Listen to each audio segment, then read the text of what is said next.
also seek clarification. For your, just for a matter of drawing your attention, we've put up a single slide which has used the word employment as an acronym to capture, that is, everything in the budget. So each letter actually highlights the important points of the budget, and we can elaborate more on that a bit later, but employment captures everything to do with this budget, and I would like you to, for a moment, spend a time on it. And deriving from that, everything which has been said in the budget falls in place. But with that said, yes, your question is on, the point there is we wanted to simplify the approach to taxation, also for the capital gains. One. Second, if anything, the average taxation actually has come down when we say it is 12.5%. Because we've worked out for each of the different asset classes, each varied with the indexation. I'll ask secretaries to elaborate on it. But the point that we brought it down from below the average to 12.5, which is the lowest if you can look at the last several years, encourages investment in the markets. With that said, I'll ask Somanathan or who is going to elaborate, Sanjay, on the specifics. So you had, there were, I think, two or more parts to your question. One was on real estate and gold and other assets. So earlier the rate was 20% with indexation. It has now been reduced to 12.5% without indexation. If you assume that the rate of return on real estate is typically above 10% per annum, and if you take inflation at about 4% per annum, the real rate of return was earlier, let's say, somewhere between 6 and 16% per annum in real estate. If it was 16%, 20% of 16% was being taxed. The effective rate was 16%. It has gone down to 12.5%. If the rate of return was 10% per annum nominal, it has also remained approximately the same at 12.5%. So actually there is either a reduction or no change in respect of the effective rate of tax on property and gold. Now, as regards the equity, yes, it has gone up from 10 to 12.5, but you'll also find that unlisted equity has gone down from 20 with indexation to 12.5 without indexation. Basically, we have a very, very simple, easy regime. All listed, all unlisted are at 12.5% long term. And all are at 20%, I mean, equities are at 20% and everything else is at applicable rate for short term. So yes, short term has gone up, and yes, long term has been rationalized. It has not necessarily gone up. And Sanjay, would you like to add anything? One point I would like to add over here is that we also need to keep in mind as to the kind of people who are actually paying these taxes, the capital gains on the securities, the listed securities especially. And so over there, when we did this analysis for the year 22-23, we found that about 88% of the tax is actually coming from people who have an income of more than 15 lakh. 61% of that income is actually coming from people who have an income of more than 1 crore. That is income on capital gains on this. And we are all aware that otherwise, you know, the standard rate is, you know, about 30%, and for some it can go up to 39%. So this marginal, very small marginal increase is actually impacting only those, primarily those who have an income of more than 15 lakh rupees per year. Okay, number 3. On capital gains. Ma'am, Timsi Jaipuria from CNBC TV 18. You announced a very lucrative new tax regime with changes in tax slabs. a lot of new changes are there in the income tax side, on the revenue side. And in the speech, you mentioned that revenue foregone will be around 29,000 crore rupees, whereas government will now try to mobilize around 30,000 crore rupees. What will be these revenue mobilization measures, and from where do you think this foregone revenue will be recovered? If you can highlight, where are you foregoing the revenue, and where are you going to recoup this revenue from? First of all, it is not just because we've mentioned it in this budget, but the attempt to widen the tax net is something which we've been repeatedly saying, that India's tax net will have to be widened, whether it is in the direct taxation or indirect. Second, there are also now the PSU dividends which are improving because their valuations have gone up really high. And their performance is also now substantially increased. So revenue mobilization is not just tax-based, you have non-tax revenue mobilizations which are also coming up. Then we had, for almost now 3 years, been talking about asset monetization, which is not selling of assets, but optimum utilization of those assets which are lying in the form of unutilized stadiums or land which is available with PSUs which can be utilized for better purposes. That's a third one.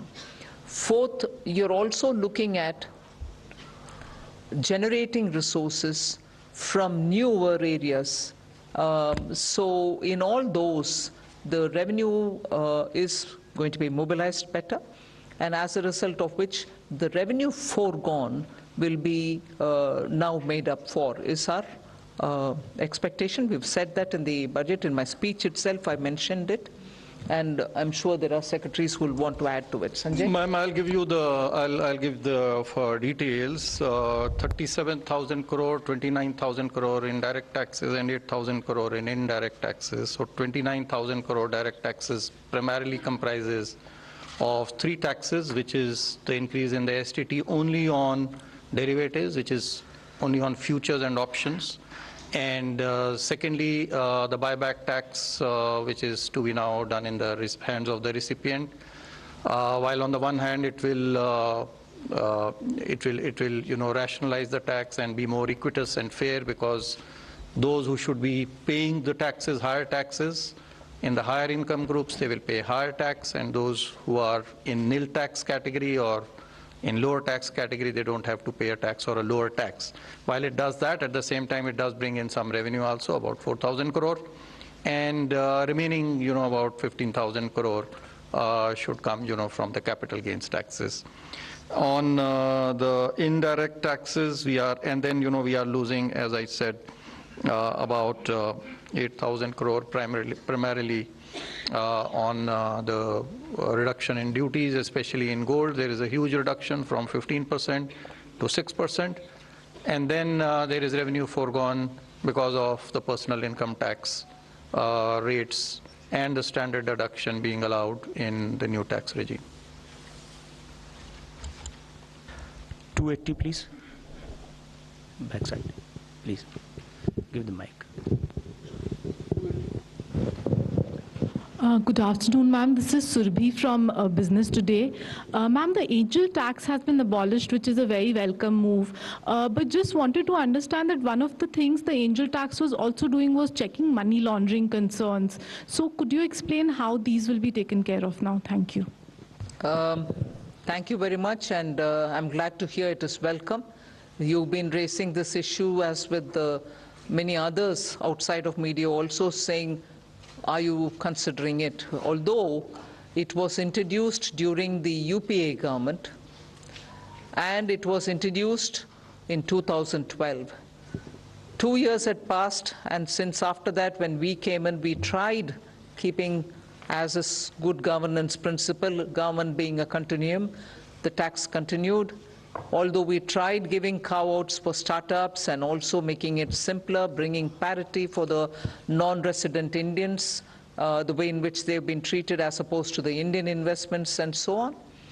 Today we've announced that we will indeed remove it. exactly the details. Sanjay, would you want to elaborate on it? Yes, sure, ma'am. So we should be aware that, you know, this is actually a tax measure. It's not really a money laundering issue, but money laundering issue was being tackled through a tax measure. So first of all, I want to clarify that this tax, there are other provisions in the income tax itself, first of all, to find out the source of these funds.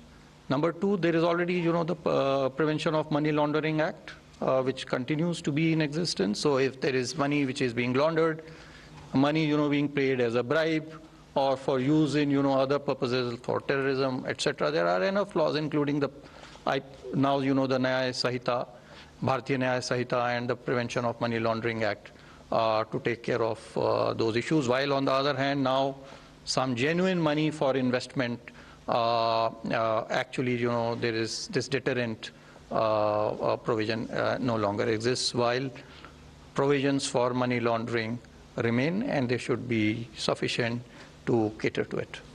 And I would add that there are also certain provisions of the Companies Act which can be invoked if there is deliberate undervaluation of shares. So there are other legal remedies. The balance here is between preventing money laundering but accidentally also preventing investment. So that balance is what we are seeking to get it right. 211, backside. Yeah.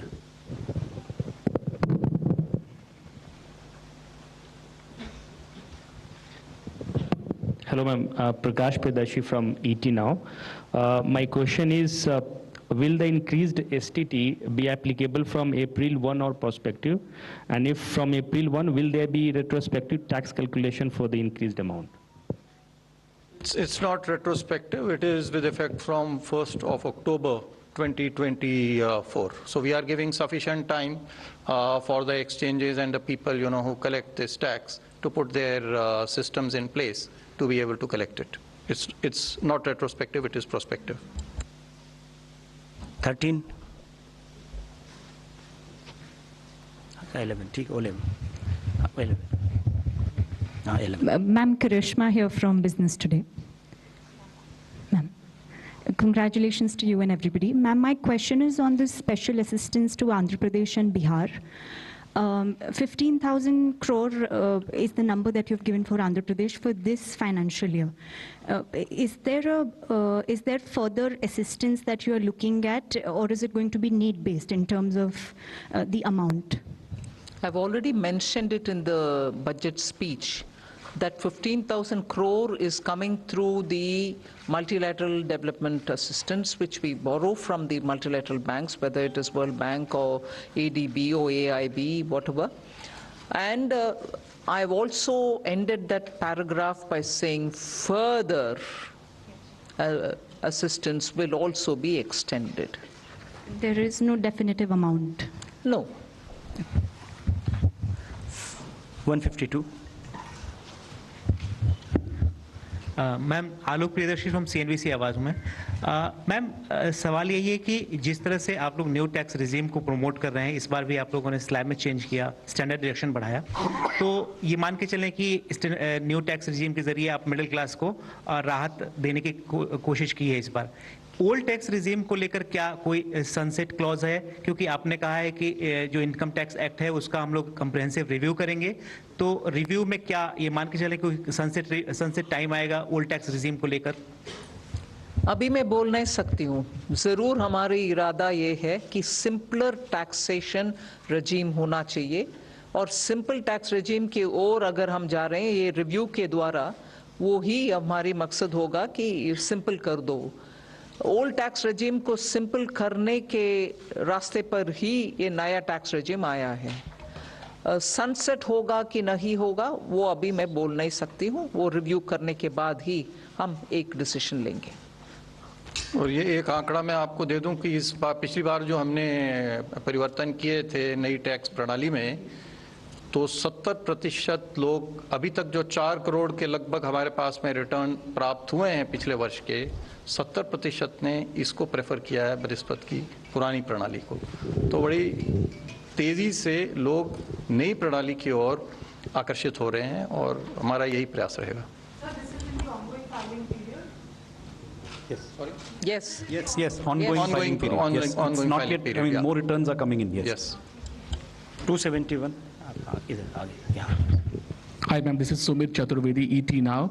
Ma'am, the corporate tax for foreign companies has been slashed to 35%. I want to understand the broad intent of this intention behind this decision, and what kind of benefits to economy increase in investment you are expecting. You've, in your own question, answered it. We want more investment to come into this country. So that is why it has been brought down.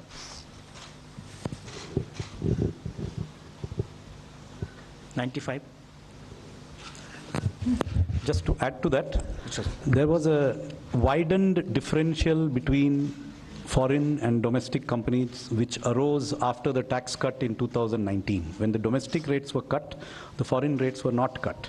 So there was a widening of the gap. With today's change, there is still a higher rate of tax for foreign companies, but it is not now disproportionately higher than domestic. And therefore, this is something where, according to the feedback received from industry, we expect more foreign companies to invest now that this regime is adjusted in this manner. Good evening, ma'am. This is Pal Singh from Outlook Business. So you have earmarked a significant allocation towards rural infrastructure today. So how much of a boost to consumption and overall demand are we expecting here from this allocation? Do you have any?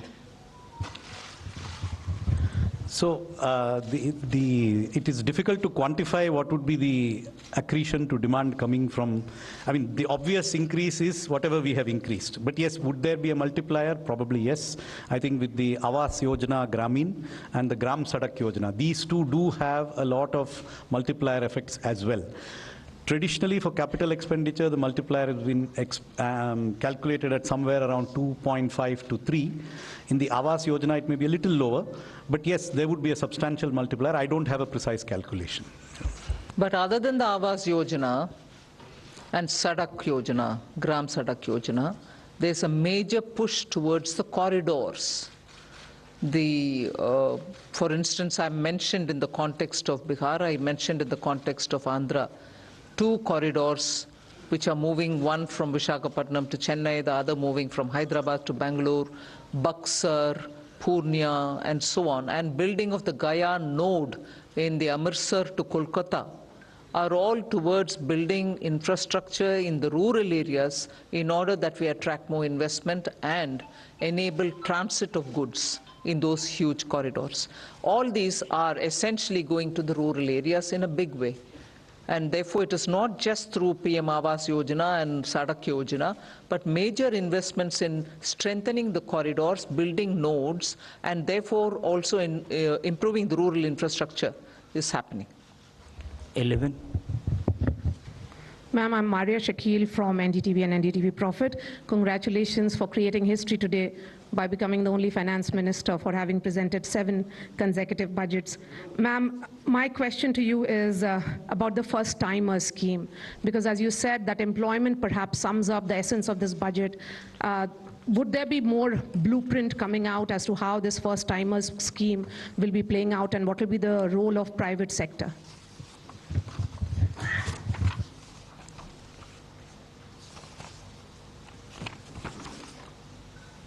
Just 1 minute.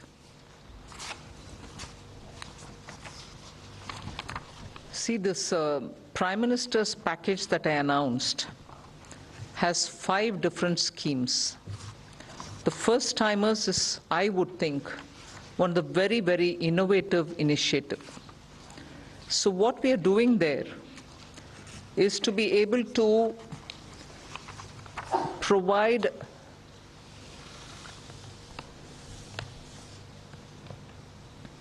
first-timers 1 whole month's salary as subsidy. And this will be put into their account as direct benefit transfer, but possibly in tranches. When an employer picks up a first-timer, and this is through the EPFO that you get to know, that they have paid their provident fund amounts, And therefore, the first-timer indicator that we are talking about will be established. So they can't just say one of the existing employee is a first-timer and claim it. There are enough checks and balances in the system to make sure that indeed the first-timer is coming in. And then the first-timers will be put through that learning curve, and this will help them to acquire skills so that they become fully productive. This kind of a subsidy giving, one, you give the first one month's salary. Two, you're also giving, both for the employee and for the employer, subsidy. So the applicable person for whom it is being given may even draw a wage up to 1 lakh rupees. But to the extent of 15,000 is what you're giving as a subsidy. The installments, as I said, for the first 1 month wage that you want to give will be done over 3 installments, direct into the first-time employee's account. One compulsory measure that we are bringing in there is to make sure that the employee undergoes online financial literacy course before claiming the second installment from the government. So he may be a qualified engineer, he may be a diploma holder, he's a first-time employee in an office, he becomes a first-time employee and the employer also claims that he's been recruited. We try giving him the 15,000 rupees. He may have a salary of 1 lakh, but up to 15,000 rupees is what we are going to give. And in that, if you're giving 3 installments, the first installment will be given. But before he draws the second installment, he should undergo an online financial literacy course so that he can claim the second one. So we are not training him in engineering, we are training him in financial literacy. Post that, of course, the place where he goes to work, he's going to be working in any case. Then subsidy to be refunded if in case the employer removes him from the work within 12 months. So the employer gets a subsidy as well, but he will have to refund it if within 12 months this first-time employer has been removed out of the work. This will cover, and we expect it to cover, 1 crore persons per annum. And the scheme will run for 2 years. So up to 24 months, you can have new employees brought in, new first-time employees brought in, for whom the government will give 15,000 rupees as, from our side, 1 month, what we think, 1 month salary. Although his salary may be any amount, but to a cap of 1 lakh. And then he undergoes some financial literacy course, post which the second installment and the third installments can be withdrawn, put into his account. But most important is if the employer removes him within 12 months, the employer will have to refund the subsidy given to the employer. So that's how that scheme works. 278, that's it. If I may just add, details are available in the budget speech in the annexure on page 31. So there are details of all the 5 schemes in this package. If you go through them, there's considerable amount of detail which you can get. Hi, good evening. This is Priyashmita from Informist. I have 2 points from the budget that I would like to ask. The first is nominal GDP has been pegged at 10.5%. And we have seen that growth is on a high momentum, and even the RBI has pegged growth at 7.2%. And the Econ survey said that it is going to be between 6.5 to 7%. So a 10.5% nominal GDP looks a little conservative. What is your view on it? And the second is that there's a mention that beyond FY26, you would want to reduce your debt to GDP. And you've mentioned that the 4% debt to GDP it's a thing of the past. So what do you think is a sustainable debt to GDP or a desirable debt to GDP at this point? Thank you. What was the first question again? Conservative nominal GDP projection. See, 10.5% could be a combination of 7% growth and 3.5% GDP deflator. So a combination of wholesale price plus consumer price could easily be 3.5%. That's a very likely scenario. So 7 plus 3.5, yes, it is slightly conservative, but I don't think it is way off what is likely. Or it could be 6.5% growth and 4% inflation as per the deflator. So I think the number is reasonable, slightly conservative, yes, but we would prefer to achieve the numbers. Second, on the path after 26-27, which has been outlined in the Finance Minister's speech at the end of the Part A. So the commitment, as she has mentioned, is to endeavor to reduce the debt to GDP every year. That is in future the fiscal consolidation path. What is the percentage that would result in that fiscal consolidation is not something that we are disclosing here today or can disclose today. It will depend on circumstances, but there is a commitment to lower the debt to GDP ratio. So if every year it has to be reduced, there will necessarily have to be a particular level of deficit which we cannot exceed. And that will depend on prevailing growth rates, interest rates, and the other parameters which go into the calculation of the debt dynamics. But I can tell you that it is most likely to be a figure not above 4.5%. 249. मैं सुनील सौरभ बोल रहा हूँ। मैं आप पहले तो आपको काफ़ी बधाई दे दूँगी, बहुत अच्छा बजट आपने पेश की है। दूसरा मुझे ये जानना है कि रेलवे के लिए क्या कुछ खास रहा बजट में? Which organization you are from? कौन सा पत्रिका से जी? पेपर में हूँ, लोक भारती पेपर है। सॉरी? लोक भारती। लोक भारती। जी हाँ। तो पहले तो बधाई दे दिया हूँ मैं आपका, बहुत अच्छा बजट आपने पेश की है और रिकॉर्ड भी की है, 7 साल से लगातार आप वित्त मंत्री के रूप में काम। मेरा कहना है कि रेलवे के लिए क्या कुछ खास हुआ है, क्योंकि कोई जानकारी हम लोग को अभी तक नहीं मिली कि रेलवे के लिए क्या गया है। दूसरा, मैम रेलवे में सीनियर सिटीजन्स को कंसेशन मिलता था, आप यहाँ पीआईबी में है, पीआईबी जर्नलिस्ट को भी कंसेशन मिलता था। कोरोना में वो बंद हो गया, कोरोना को ख़त्म हुए भी 2-3 साल हो गए हैं, तो फिर से ये बहाल नहीं हुआ। क्या इसकी उम्मीदें हम लोग कर सकते हैं कि आगे बहाल होगी या नहीं?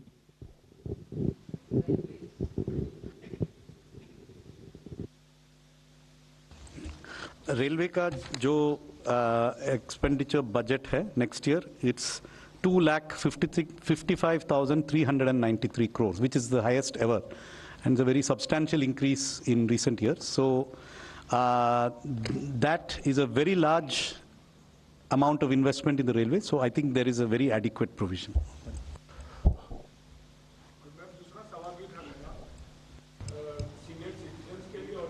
जर्नलिस्ट के लिए कंसेशन ठीक है, सुना।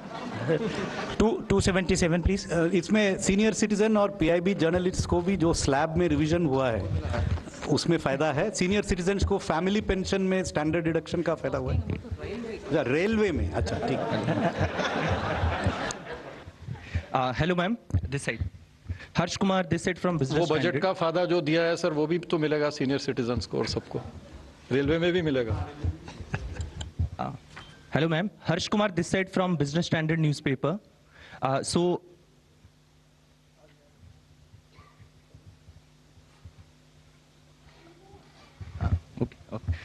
Ma'am, during your speech you mentioned about the FDI liberalization. Can you give a bit detail about it? We are trying to, since 2014, bring in ease of doing business in India, and in every sector where there was only 26% allowed for FTA, we raised it to 49, and then where it is possible, we've raised it to 74, and so on. So there's been a consistent, continuing effort to relax our policy towards FTA. First, it went sector by sector. Then there was this approach taken so that most of which can go through the automatic route. So in that process, further simplification, if necessary, we are willing to do, is what is conveyed. Also, ma'am, you have increased the Mudra loan limit to 20 lakhs, like that cap. So can we expect the increase in Shishu, Tarun, like their types increase? So how much it will be? Can you give detail on that? We've said this only today. See how this works. Okay, thank you. I request you to please one question each person. 123, please. Here.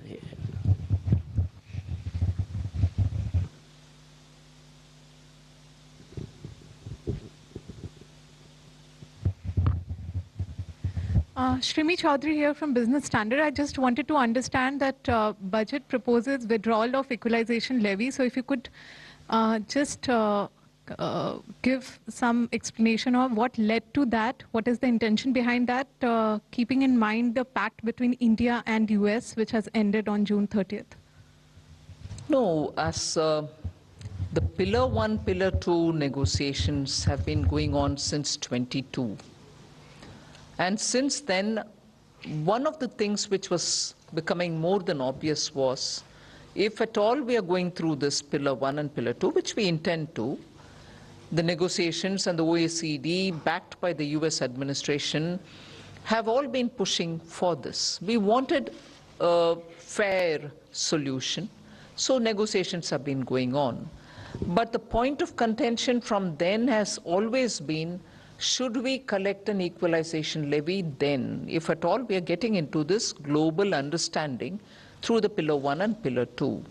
In any case, for India, equalization levy also meant for those who are living abroad that you were holding it, but eventually they're going to only adjust it somewhere.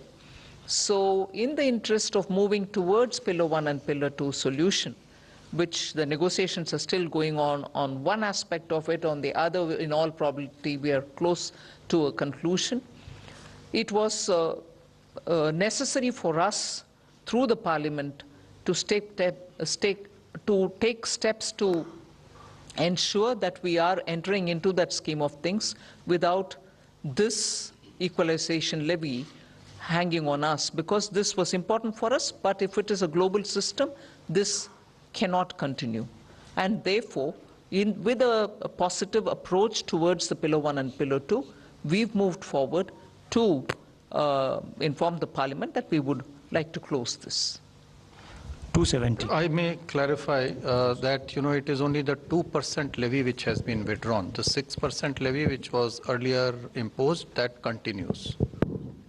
And what will happen to the tax collected so far from all these companies under this 2% equalization levy? That has already been collected. We'll see. I mean, it is only this withdrawal is only prospective. Ruchika from Business Standard this side. Ma'am, the miscellaneous capital receipts have seen an increase in this budget to almost 50,000 crore. Is there the miscellaneous capital receipts? Okay. Can you share the government's game plan as to how will we achieve this increase?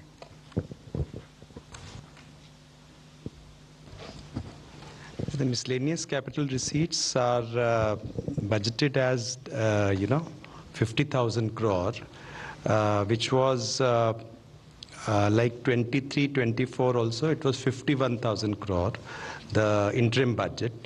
Now it's 50,000 crore, 24-25.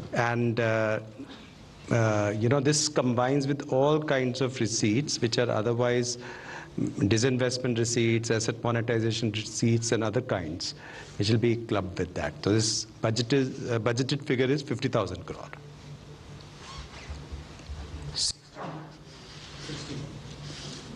16.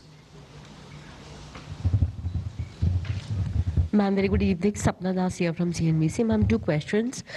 On the incentive-like employment scheme that you have announced, 2 lakh odd crore is your overall fiscal envelope over the duration of the scheme. Could you give us a sense as to, we are already almost halfway through the current financial year by the time you pass the budget.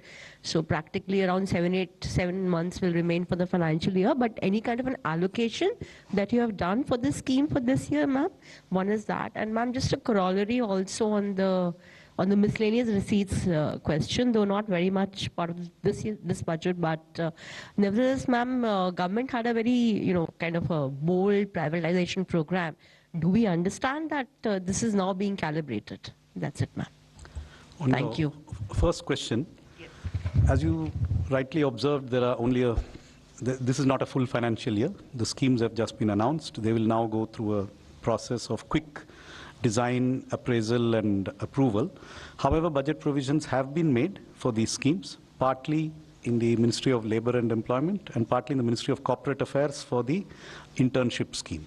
So from memory, I can be corrected, I think it's 2 2,000 crores has been provided for the internships in the Ministry of Corporate Affairs, and about 5,000 crores has been provided in the current year in the Ministry of Labour and Employment. But we stand committed to funding them fully to the extent that may actually be required. These are just very rough estimates based on how much time it might take to kick off. On the miscellaneous capital receipts? Well, I think in the interim budget, FM had announced, we are going for a holistic strategy for management of equity in PSUs.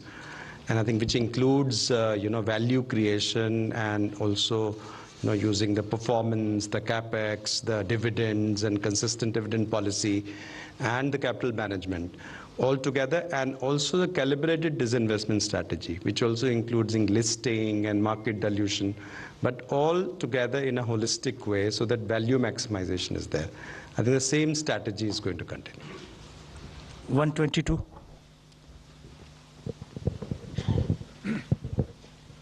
Hi, Rishabh with NDTV Profit here. I have two questions. One on the space fund that was announced, the 1,000 crore fund. What will be the composition of this? Which will be the nodal agency, and what sort of startups will the government invest in? And on the NPS, you also mentioned that the NPS committee has made progress in the speech.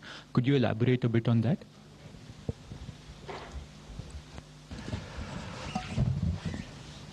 So we have seen that there's a lot of interest of the private sector on participating in the space program. Hitherto, the participation used to be on being a supplier to the space program, but now development of the satellite, mounting experiments there, they're getting into that space. And if you recall, even FDI was opened up in that sector. This is an attempt that Indian entrepreneurs, Indian startup who want to risk capital to get into that area, that should be facilitated. We believe that the amount is 1,000 crore, but that can have a very large multiplier effect. And that's what the scheme announces. On your question on the, I think your second question was on the government NPS, right? So as you know, there is a committee which is looking into it. The committee has done a lot of detailed calculations of the fiscal implications of different ways of addressing what are the expressed sort of priorities of the employees. We have been in dialogue with state governments. We have had discussions with each and every state government. We have met the staff side of the government has a staff consultative machinery, a formal machinery. We've had 4 meetings of that machinery to understand what are the staff's priorities. And our attempt is to design something that is fiscally prudent, but also meets what are the core priorities of the staff in terms of having a secured retirement income, which provides for their needs. So this is a balancing act, because obviously there are costs. The more you give, more expensive it is. And so we are at an advanced stage of working out various options, and we are also discussing these options with the staff side. Just to correct the budget estimate that I gave earlier, 10,000 crores has been provided in Ministry of Labour and Employment for the new employment schemes, and 2,000 in Ministry of Corporate Affairs. Yeah. 125. Good afternoon, I'm Nikunj from Reuters. A follow-up on that FDI facilitation, you said that government will take steps to facilitate FDI. The Eco Survey also yesterday said that the government should import capital from China so that there's a right balance between investments and trade. So will the government also take steps to quickly facilitate investments from China that have been pending for long? And secondly, you've come up with an NPS for minors. So will that also have some sort of tax benefits to nudge people to enroll for NPS so that a pension coverage increases? Thanks. See, Economic Survey gave its view on the investments from China. As things stand today, investments do go through the Press Note 3 process when it comes from China or from any of our neighboring countries. So that process is still on. Economic Survey has indicated that it might be time for us to open up and allow for. So that's a Economic survey, I'm glad that the secretary is seated here. It's normally an arm's distance. But that doesn't mean that I'm disowning the suggestion. You want to say? In general, as you can see, our aim is tax code simplification and not complication. So beyond that, I don't have anything specific on that. But the general direction of travel is obvious. We are not creating more and more tax deductions for individual tax instruments. Respected Madam, मेरा नाम नरेश वत्स है और मैं स्वतंत्र पत्रकारिता करता हूं। आज जो आपने किसानों के लिए और ग्रामीण क्षेत्र के आधारभूत संरचना के लिए काम किया है, उस पे दो तरह की राय आ रही है।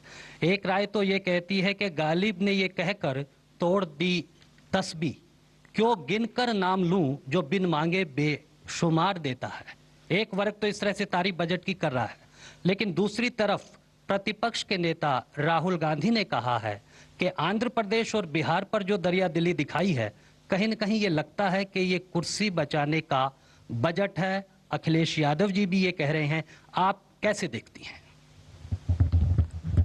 जिन इंडी अलायंस का मेंबर्स साथ होकर के भी 230 पार नहीं किया और जहां बीजेपी अकेला 240 तक पहुंचे और प्री इलेक्शन अलायंस के साथ आज सरकार तीसरी बार बनाए, प्रधानमंत्री जी का तीसरी बार, स्वतंत्र भारत के चरित्र में पिछले 60 साल में जो नहीं हुआ अभी हुआ है। कुर्सी बचाने के बात करने वाले पार्टियों थोड़ा सोच ले। उनके अलायंस 230 कुल मिलाकर कितने पार्टियां थे? 25, 26 पता नहीं, मैं गिनी नहीं, बट इंडी 37 पार्टीज कुल मिलाकर के 230 पार नहीं किया और वो बोल रहे हैं कुर्सी बचाने के लिए। जब प्रधानमंत्री मोदी जी तीसरी बार प्रधानमंत्री बने और देश के लिए इतना घोषणा भी कर रहे हैं जिससे भारत देश का हर राज्य सामने आए, डेवलप हुए, और 1.50 लाख करोड़ इस बार बजट में स्टेट्स के लिए हम दे रहे हैं बिना इंटरेस्ट 50 साल के लिए फ्री। फिनांस कमीशन तो हमारे उनके सजेशन में इसका जिक्र तक नहीं किए, हम ही कर रहे हैं स्टेट्स के साथ काम करने के लिए। हर स्टेट का उनके अपने अपने प्रोजेक्ट्स जो प्रोसेस के चलते हुए आता है, उन सबको हम मानते हैं और जरूर उनको जो फाइनेंस करना है वो हम करेंगे, मगर जिक्र इसलिए नहीं किया बजट में कुर्सी बचाने। जब उनका टोटल को एक और बार चुनावी सीट जो जीते हैं वो 101 और बार उसको गिनकर देख लें, 37 पार्टीज कुल मिलाकर के कुर्सी बचाने वाले बात बोलने का अर्हत अधिकार उनके पास नहीं होता है। 121. Ma'am, Meghna Mittal from Money Control.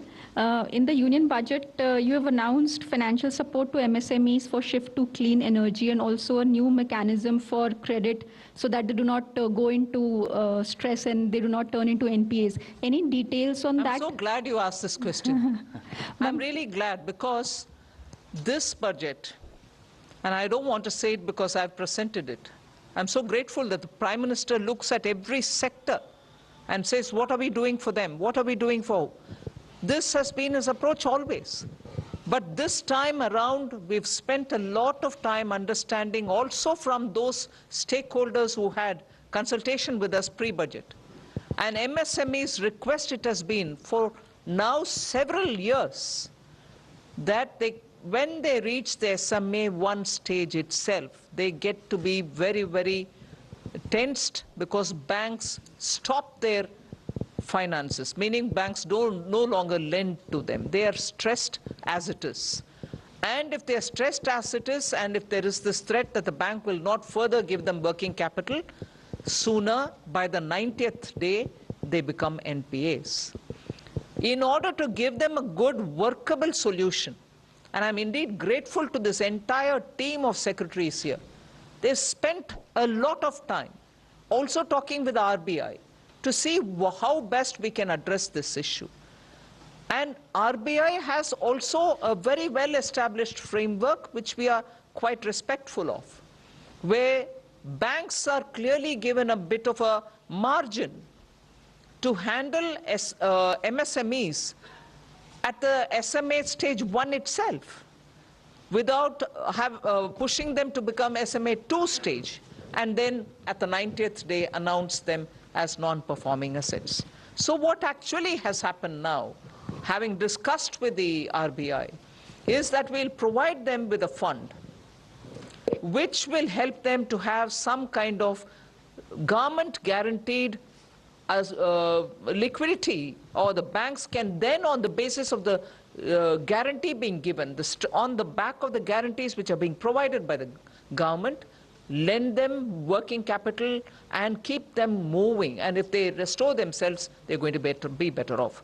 So on this principle, I'll certainly ask you or Vivek to speak and explain it to you all. As FM has already explained about the credit guarantee scheme, this will certainly facilitate the term loans without collateral or third-party guarantees. Then new assessment model for MSME credits, which will be based on their digital footprints and the kind of payments they are making, such as their PF contributions, salary payment, and other transactional data. This will help the banks in developing new models and will help in easier access of credit. Similarly, credit support during the stress period, this mechanism will facilitate their access to credit even during the stress period, for which some kind of support fund will be created, and based on the guarantee provided by that fund, they will be helped during the SMA 1, SMA 0 or SMA 2 periods. Then Mudra loans limit has been increased from 10 lakh to 20 lakh. Similarly, enhanced scope for mandatory onboarding in TREDS platform has been also reduced from 500 crore to 250 crore of turnover. SIDBI will also open more branches in MSME sectors.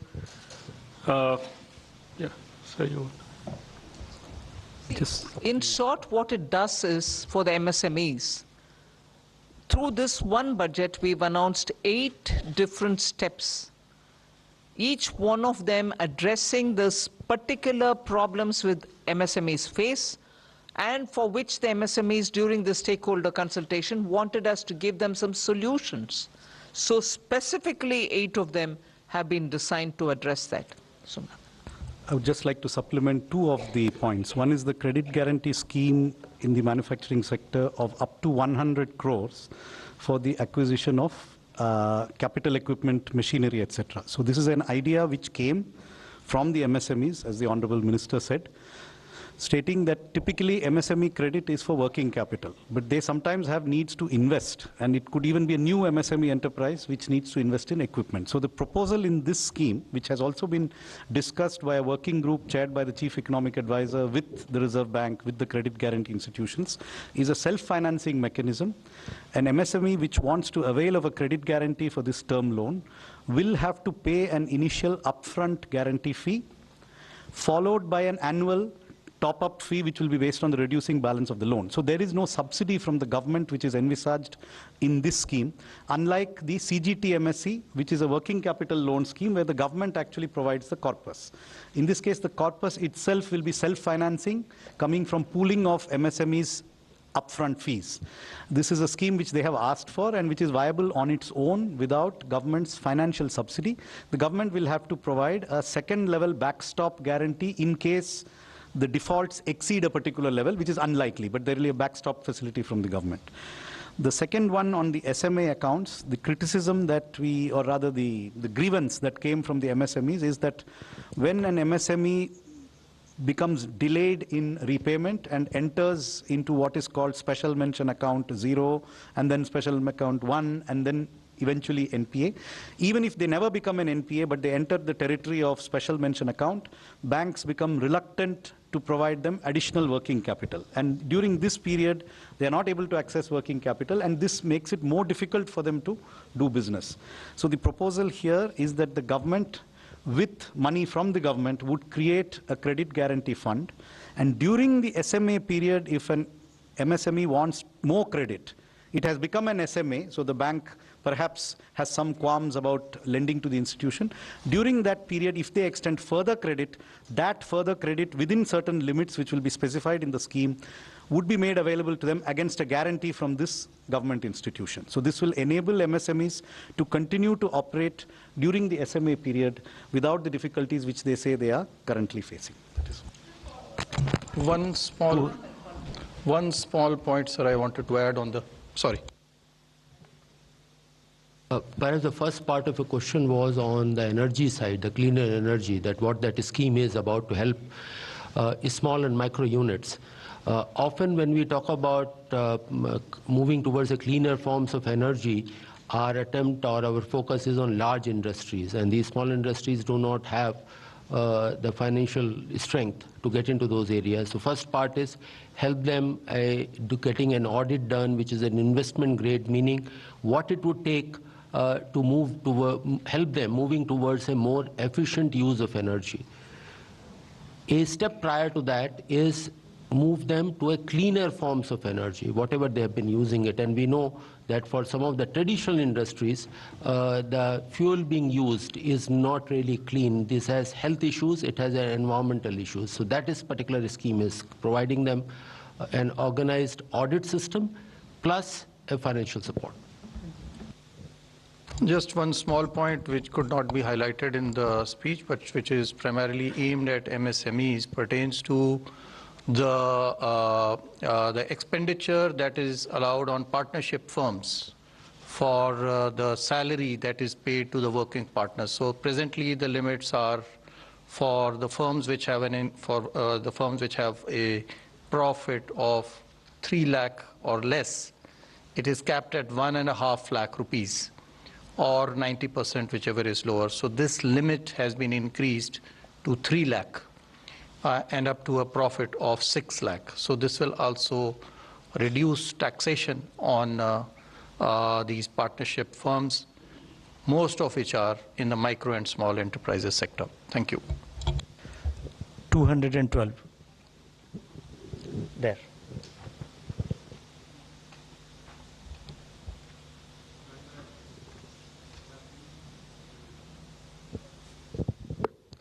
Ma'am, मैं पीयूष पांडे हूँ, TV9 Bharatvarsh से। मेरा सवाल capital gain tax को लेकर के है, जिसमें आपने लॉन्ग टर्म को लेकर के जो प्रपोजल दिया है, उसमें इंडेक्सेशन का जो फ़ायदा है वो ख़त्म कर दिया गया है। इससे मिडिल क्लास और लोअर क्लास को सीधे तौर पर नुकसान होगा। क्या आपने इस बारे में जो प्रस्ताव दिया है उसके बारे में थोड़ा सा बताएं। जो आप और संजय जी आपको बेहतर हिंदी में समझाएंगे, लेकिन मैं जो इतना ही कह सकता हूं कि क्या 20% विथ इंडेक्सेशन से 12.5% विदाउट इंडेक्सेशन ज़्यादा है, यही सवाल है। मतलब आज का रेट है 20%, उस 20% टैक्स रेट में आपको इन्फ्लेशन के लिए एक छूट मिलता है, लेकिन नया रेट है 12.5। तो हमारा कैलकुलेशन के हिसाब से ऐसे संभव नहीं है, at least in 95% of the cases, कि ये 12.5% वो 20% से ज़्यादा हो, ऐसा संभव नहीं है। क्योंकि अगर आपका मकान का वैल्यू एक साल में 10% बढ़ रहा है तो उसमें 4% ही आपको इन्फ्लेशन इंडेक्सेशन मिलता है, 6% तो कैपिटल गेन ही होता है। 6% में 20% कितना होता है? 1.2। 10% में 12.5 कितना है? 1.25, तो ऑलमोस्ट बराबर है। लेकिन मकानों में 10% रफ्तार से नहीं बढ़ता है, they grow at 20% per annum. अगर 20% है, 20% में 4% निकाल दीजिए, 16% हो गया। 16% में आप 20% टैक्स देंगे तो 3.2 होता है, इसमें सिर्फ 2.5 आएगा। तो इसमें फ़ायदा है। मैं कहूँगा कि इस बदलाव के वजह से मिडिल क्लास को बहुत फायदा हुआ है कि 20% with indexation is much higher in most cases than 12.5% without indexation.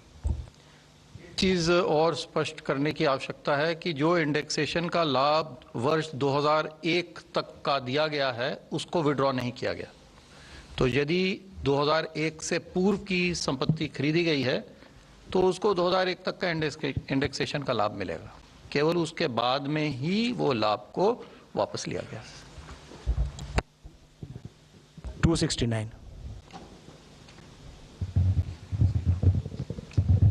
Hello, ma'am. Good afternoon. I'm Kriti from Informist Media. So, two quick clarifications. Your small savings collections. So, you have revised down the estimate by about over 35,000 crore from what you had projected in the interim budget for this year. And so, you have also revised down the borrowing from it. So, why would that be? What was the rationale behind why are you not expecting that much of collection what you were expecting earlier in February? And secondly, you have significantly brought down your T-bill borrowing, like you're repaying 50,000 crore. So if you could elaborate more on that. I thought economics survey went into good details of explaining what's happening to small saving, as different from what's moving into the stock market and everything else. So you had the background very well narrated in the economics survey, one. And now, on the basis of what we've given in the budget, many things can be understood and explained. Somanathan will get into the details. Also, I would think it is only prudent for the government to make sure that your T-bills are handled much more prudently. In the very way in which you ask the question, that comes out. But in any case, you can get the details from the Finance Secretary. So, as I'm sure you're referring to the same sheet, the expected receipts from small savings, which were 4,71,000 last year, that is revised estimates, were actually 451 in the provisional actuals. So between the revised estimate and the actuals, there was a slight decline. Taking that decline into account, we just projected that what we expected would not be realized during the current year. Why has this happened? It is a mix of various other factors, the attractiveness of other investments such as the stock market, which have been discussed, bank deposit rates going up. So there could be a variety of reasons, but this is a projection. Our projection is what we have given here of 4,20,000 crores. As regards T-bills, as you know, the fiscal deficit has been reduced between last year and this year and between the interim budget and this budget. That reduction we have chosen to reduce primarily in the T-bill segment rather than in the dated securities. So that's a conscious choice to reduce our exposure to the short-term T-bills.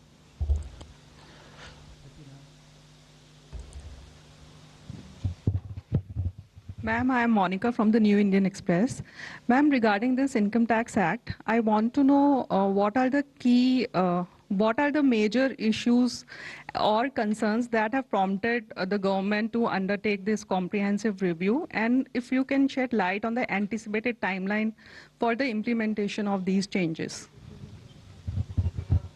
I think not just this year, but we've been talking about simplifying personal income tax. The direct taxation code itself is something which has been discussed now for nearly 4-5 years, as much as I remember. Since 2019, we've been talking about it, if not earlier. So the idea is gradually we are moving towards a simplified taxation regime. And of course, even as we talk about it, also to bring down the incidence of tax itself. So there is no new context, but a context which has prevailed for some time, and therefore we are taking this review up now. As to how it'll and when it'll come into force, it'll be too early for me to say. I've just announced it.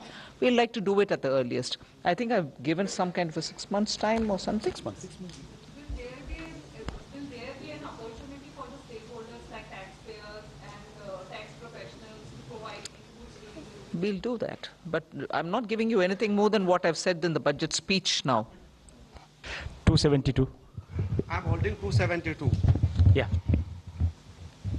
The working majority in parliament. Ma'am, Sitaram Yechury ji ने एक सवाल किया जो मैं समझना चाहता हूँ basically. आप अपना परिचय दे दें। मेरा नाम कृष्ण मोहन शर्मा है, मैं भारत एक्सप्रेस में एडिटर हूँ। सीताराम येचुरी जी ने आज कहा कि सरकार फिजिकल डिफिसिट कम करना चाहती है, इसका मतलब ये होता है कि सरकार खर्चा नहीं करना चाहती, और खर्चा नहीं करना चाहती इसका मतलब सरकार गवर्नमेंट डिपेंडेंट कंज्यूमर सोसाइटी बनाना चाहती है। सीताराम येचुरी जी के आइडियोलॉजी कम्युनिस्ट आइडियोलॉजी है। मैं उसको इधर इसलिए जिक्र कर रही हूँ, सरकार के द्वारा जो खर्च, पर्टिकुलरली कैपिटल एक्सपेंडिचर, मतलब asset creation, public asset creation, private नहीं, पब्लिक एसेट क्रिएशन के लिए 11 लाख इस बजट में घोषित किया है। 11,11,111 करोड़ सिर्फ इस साल बजट में पब्लिक एसेट क्रिएशन के लिए, जो सभी लोगों के लिए, जनता के हित में जो एसेट बिल्ड होता है, जिससे रोजगार बढ़ती है, जिससे जाना आना उसका सुविधा होता है, जिससे हमारी कैपेसिटी पोर्ट्स में, एयरपोर्ट्स में बढ़ती है। ये खर्च पब्लिक के लिए, सभी जनता के लिए जहां उठा रहे हैं सरकार, खर्च कहां कम कर रही है? थोड़ा बजट रिपोर्ट को पूरा पढ़ने के बाद उनके बयान देने के लिए सुझाव दीजिए।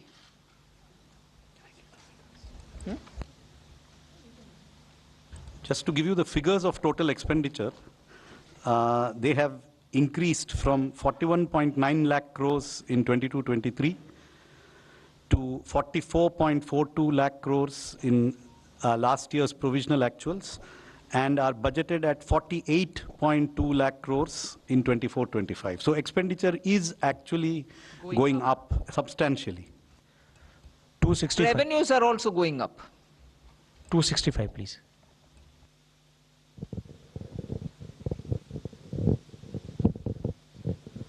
Sir, Vikas Dhoot from The Hindu. This is actually to get some details on one of the expenditure budget details that I went through. One of the highest increases we are seeing in outlay. Can you introduce yourself? On the capital outlay side, on other general Can you services. introduce yourself, Vikant, again? Yeah, this is Vikas from The Hindu. Vikas from Hindu Business Line. So on the capital outlay in the other general services head, we are seeing a jump from 6 crore to 62,600 crore roughly. And we try to match it. I think it talks about the allocation as being for new schemes. So I wanted to get a sense of which schemes are covered. This was actually mentioned in the interim budget speech. You see, this budget is a continuation of the interim budget. If you remember, there was an announcement of a large scheme for innovation, research and development, the funding for which was housed in the Department of Economic Affairs. And that continues to be housed there until the target groups and the various departments which will implement it are decided upon. Secondly, so that's not the only component of the 62,000. The government has followed an approach of encouraging infrastructure departments to spend and complete projects as quickly as they can and not to be constrained by their budget estimates. But at the same time, we do not know in advance which of these infrastructure departments may need more money than has been budgeted. So for example, I said that there's 2.53 lakh crores for railways, 2.4 lakh crores for roads. It's possible that they may need more. And if they need more, we have set aside money for that, which is kept tentatively in the Department of Economic Affairs, but which will be reallocated to the necessary departments when the need arises. That is what the 62,000 is for.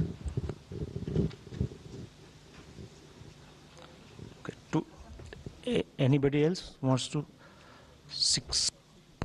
Okay, 62.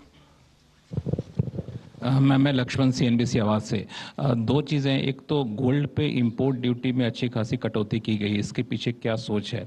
दूसरी चीज़ें कि budget में सरकार की public sector enterprises policy के बारे में कोई डेवलपमेंट, कोई रोड मैप नहीं आया है। क्या सरकार इस पॉलिसी से कुछ अलग सोच रही है? किसके ऊपर? Disinvestment policy. गोल्ड, देखिए, जो gold and precious metals, James and jewellery क्षेत्र हमारे लिए बहुत ही एक महत्वपूर्ण क्षेत्र है। ये ध्यान रहे कि जो कुल निर्यात होता है भारत का, उसका लगभग 8% से अधिक भाग इस क्षेत्र से आता है। लगभग 50 लाख लोग इसके अंदर में नियोजित हैं आज के दिन में। तो ये हमारे लिए बहुत एक महत्वपूर्ण क्षेत्र है और इसी को ध्यान में रखते हुए हमने इसकी इंपोर्ट ड्यूटी कम की है ताकि जो हमारे इस व्यापार में लोग जुड़े हुए हैं, उस उद्योग में जुड़े हुए हैं, उनको गोल्ड और अन्य जो प्रेशियस मेटल्स हैं वो उनको आसानी से उपलब्ध हो पाए। मुख्य कारण इसका यही है। हाँ, ये संभव है कि इससे जो कुछ आप पिछले समय में देख रहे थे कि अनअकाउंटेड आयात जो है वो हो रहा था या स्मगलिंग हो रही थी, उस पर भी कुछ अंकुश लग सकता है, लेकिन मुख्य कारण इसमें एम्प्लॉयमेंट, रोजगार को बढ़ाना, निर्यात को बढ़ाना है।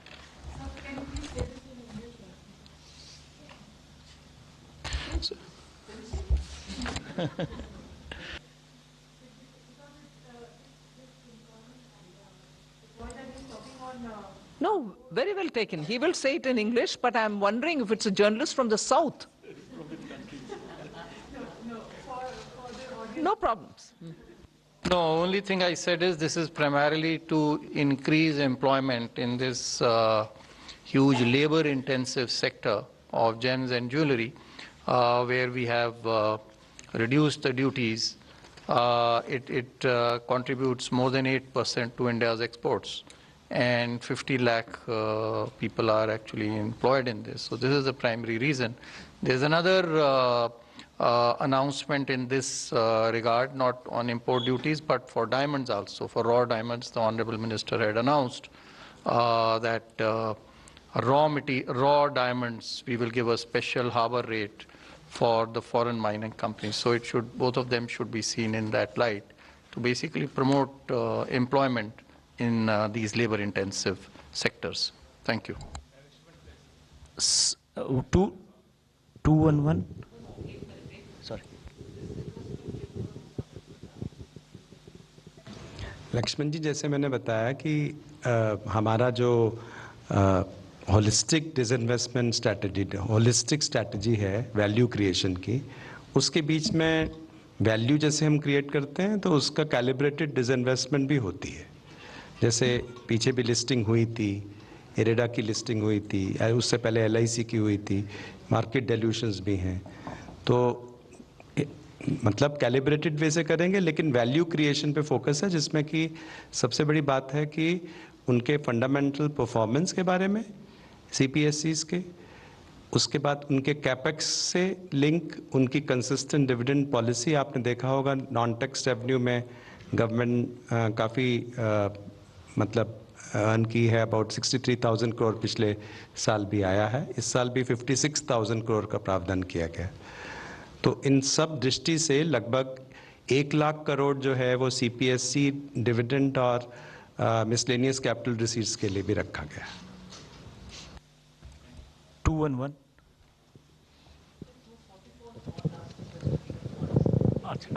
Nikunj.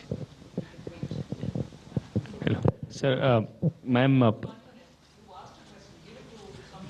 Yeah.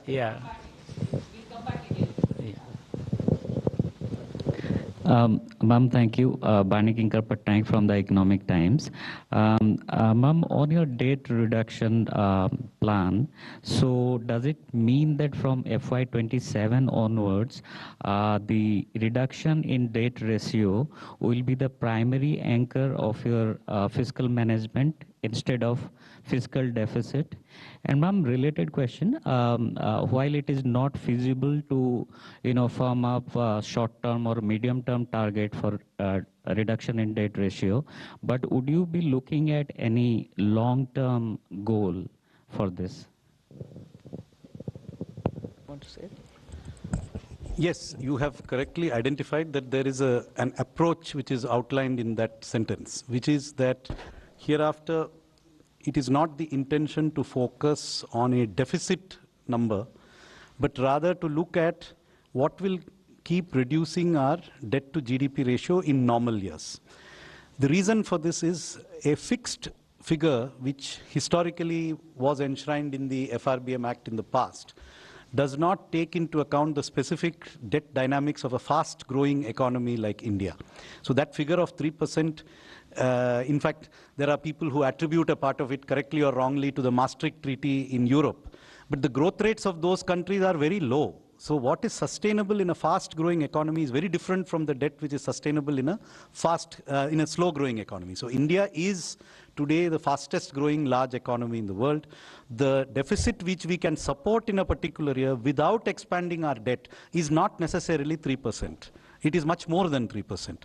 As I said earlier, it is probably less than 4.5%. But so without getting into specifics, yes, it is a new approach that the government has spoken about. And so each year's calibration will be based on what will be a percentage which will keep our debt on a reducing path.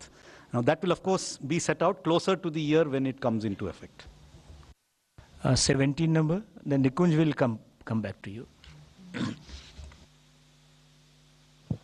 Ma'am, this is Arun from ETV. Can I ask a question in Telugu? Ma'am, అమరావతికి సంబంధించి 15,000 crores మీరు ఈరోజు announce చేశారు. దీంతో పాటు పోలవరం ప్రాజెక్టుకి సంబంధించి announce చేశారు.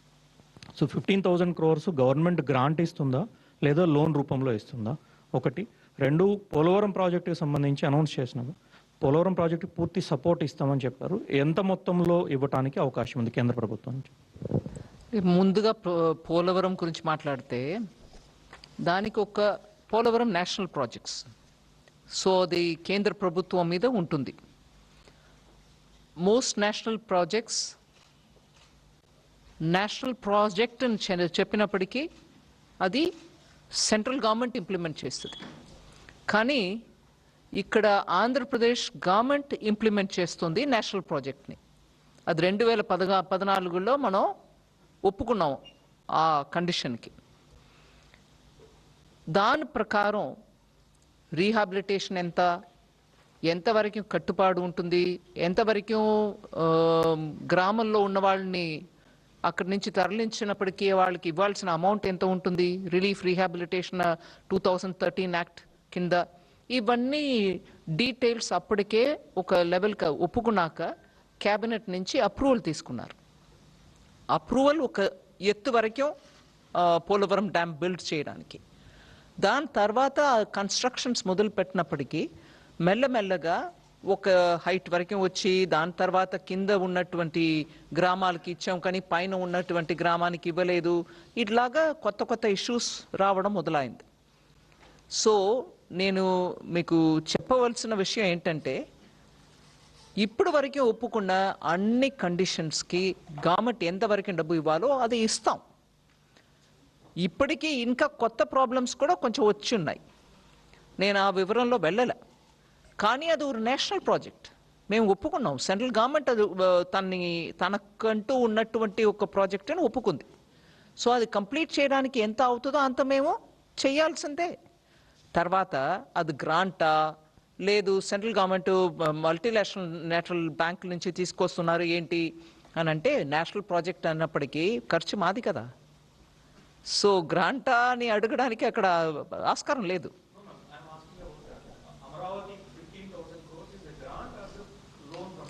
ఒక నిమిషం, నా పోలవరం గురించి నేను మొదలు పెట్టాను కదండి.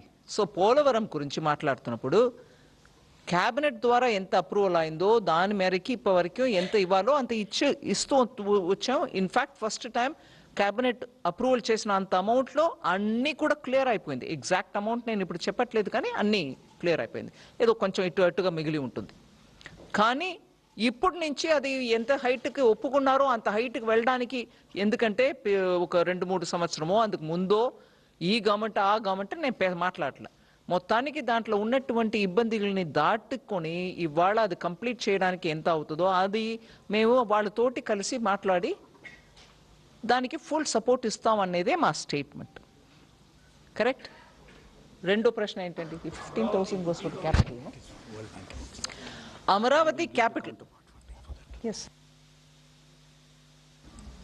అమరావతి క్యాపిటల్ కన్స్ట్రక్షన్, ఎందుకంటే ఆంధ్రప్రదేశ్ రీఆర్గనైజేషన్ యాక్ట్ మేరకి స్టేట్ క్యాపిటల్ బిల్డ్ చేయడానికి సెంట్రల్ గవర్నమెంట్ దానికి స్టేట్ గవర్నమెంట్కి హెల్ప్ చేయాలని యాక్ట్ ప్రకారం ఉంది. So capital city Amaravati build up చేయడానికి మేము డెఫినెట్గా వాళ్ళకి అసిస్టెన్స్ ఇవ్వాలి. ఇప్పుడు నేను చెప్పిన 15,000 కోట్లు వరల్డ్ బ్యాంక్ అసిస్టెన్స్ తోటి మేము వాళ్ళకి తెప్పిస్తున్నాం. దానికి కౌంటర్ పార్ట్ ఫండింగ్ కూడా ఉంటుంది. కానీ ఇవాళ స్టేట్ పొజిషన్ ఎలా ఉంది? అది ఎట్లాగా వాళ్ళు ఇస్తారా ఇవ్వలేరా, అది మేము సెంటర్ నుంచి గ్రాంట్ ఇచ్చుకుంటామా, ఇవన్నీ చూసి వాళ్ళతోటి మాట్లాడుకొని చేస్తాం. ఎందుకంటే ఆఖరికి ఆ క్యాపిటల్ లేకుండా 10 సంవత్సరం వెళ్ళిపోయాయి. ఆంధ్రప్రదేశ్కు ఒక క్యాపిటల్ ఉండాలి. భారతదేశంలో ఒక రాజ్యం ఉందనంటే క్యాపిటల్ లేకుండా అది ఆంధ్ర. అది యాక్ట్ ప్రకారం ఈ పార్టీకి క్యాపిటల్ అక్కడ ఉండాల్సిందే. నేను ఎవరు చేస్తారు ఎవరు చేయలేదు అనే విషయానికి వెళ్ళలే. ఆ క్యాపిటల్ బిల్డ్ చేయడానికి కేంద్ర ప్రభుత్వం పూర్తిగా కట్టుబడి ఉంది. 211. Ma'am, though there are several decisions on custom duties in the budget, but the steel companies have approached government in order to increase custom duties on their finished products to discourage import of various products, especially from China and Vietnam. So why the government has decided to ignore this decision? I'll have Sanjay talk about it, but the steel industry came and met me almost 3-4 days before the budget presentation, a week before. But of course, they've been saying for a very long time. But Sanjay, you want to get into Ma'am, we have taken a number of measures. Steel, you see, is a very, very important sector because it is a primary metal which is used by everyone. So one has to take a very balanced view over there. So that while, you know, our manufacturing industries have some kind of support, I would not like to use the word protection, but at the same time, we can't have very high duties on them,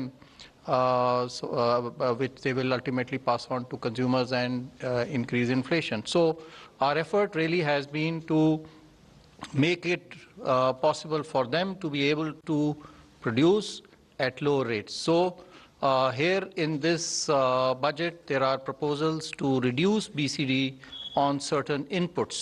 Number one, there is ferrochrome, which is used by them. We have exempted BCD duty on them. There was a demand from them to continue a concessional rate on steel scrap at 2.5%. We have continued that. So there are quite a number of measures to help and support the steel industry. Thank you. 263, you wanted to ask? 263, yes, ma'am.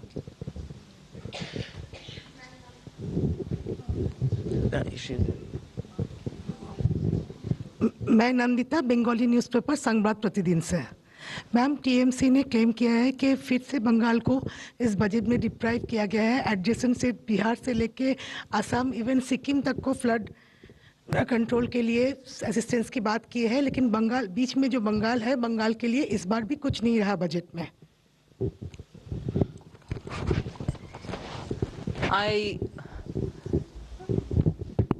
आप हिंदी में प्रश्न पूछे, please allow me to speak in English. See, it's very important for us to understand that if the name of a state is not mentioned in the budget, it doesn't mean that they don't get anything at all. As per the proposals, as per the schemes, as per the different projects which are growing in different states, every state will get what they have proposed for or what the schemes want to reach out for. No state will get missed out. So first let us dispel this thing about, oh, you've not mentioned my state's name, so I'm not getting anything. Purvodaya includes West Bengal. So I have named West Bengal under Purvodaya. And I've also said for the development of these states in the Purvodaya, so that they can become engines of Vikasit Bharat. I said that in the voter on account budget. Now also I have said that they will play a critical role in Vikasit Bharat. So I don't think we have left out any state. I mean, the intention is not to leave out any state. Yeah. So that is one thing to be clear. Second, it's very difficult to say this, but I would want to say it. In schemes which are meant for all the states, and since you asked me about Bengal, with due respects I want to say, they didn't want to be part of some of our schemes. Can I then say Bengal is excluded? No, I don't say that. The schemes are available for Bengal also. They didn't want it. So it's very easy for some states to point out saying, you have not mentioned anything about my state. There are schemes which are running for their state which they didn't want. So let me reassure through you all states. Every state is covered under every one of the schemes which Prime Minister has launched. Every project which states bid for do go through the process and they get funded, either under the central sector scheme or under the centrally sponsored schemes. So no state is going to be left out just because I've not named each and every state in my budget speech. These books which come out with complete details at the back, the ones which come up with the expenditure statement or project schemes and other things which are there, expenditure profile, do name which state gets what. Take a couple of hours, go through it, and after that tell me on which scheme your state or any state is missed out, and the reasons you can tell me, ask me to explain. I will. So let that be very clear. I have not named many states in the speech, but this includes every state. Every state. 279.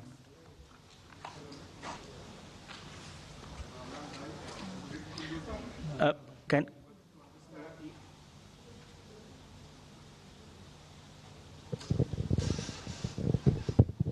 Ma'am, hi. This is Rick Kundu from Mint. Wanted to understand what happens to the retrospective angel tax cases now. Retrospective angel tax cases? The corporates fighting Sanjay, them. do you want to?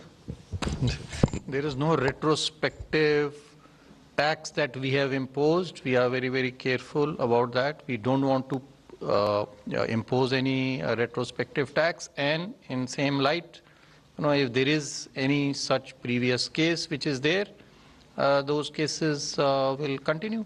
Of course, we will see them in light of, the facts and circumstances of each case. And I can assure you on behalf of the Finance Minister and the board present over here that it's only, where there is actually a money laundering over there, only in those cases, that this tax will actually be will it be imposed. Right. Thank you. 63. Ma'am, मैं अमलेंदु हूँ, freelance journalist हूँ। केंद्र सरकार के 47 lakh employee इस budget को लेकर के काफ़ी बेसब्री से इंतजार कर रहे थे, जो 8वें वेतन आयोग को लेकर के कुछ बजट में कहा जाएगा या प्रावधान किया जाएगा, लेकिन इस बजट में कहीं कुछ दिख नहीं रहा है। तो क्या सरकार 8वें वेतन आयोग के बारे में नहीं सोच रही है, या सोच रही है तो फिर उसके लिए क्या कुछ प्रावधान करने की योजना है? ठीक है, कुछ अनाउंसमेंट करना है तो करेंगे। वैसे भी वो इम्प्लीमेंटेशन 26 जनवरी से ही लागू होना था, होने वाले हैं। सो उसके बारे में कुछ है तो बोलेंगे। 21. Yeah, good evening, ma'am. I'm Siddharth from Bloomberg. This side. खत्म कर दिया आपने। हाँ, एक बार पूछ No, लिया। I haven't asked. I'm asking now. ठीक है, I'm पूछ Siddharth लिए। from Bloomberg. I just wanted to know, in this holistic approach of disinvestment, is stake sales or privatization strategic still on the table? Because there seems to be a complete silence on that. No, please repeat your question. Keep the mic closer to you. Yeah, I'm Siddharth from Bloomberg. Yes. My question is on this holistic approach on disinvestment. Is privatization, strategic sales still on the table? Because there seems to be a complete silence on that. Well, no, first of all, I'll have Tuhin answer if you want details. But I've explained this several times. Privatization or disinvestment, as decided by the cabinet, is a cabinet decision. It has to be honored. But the timing is something which the government will have to choose. When is the best time to disinvest any one particular or several of these companies or PSUs which have been listed and cleared by the cabinet? So post-COVID, we have disinvested. You've seen that, whether it is Air India or the steel plant in Orissa. And many others have also been done. They may be smaller compared to the size of Air India. But cabinet decisions will have to be honored anytime. Thank you very much. Friends, the tea has been arranged at cafeteria at 4th floor. Please have the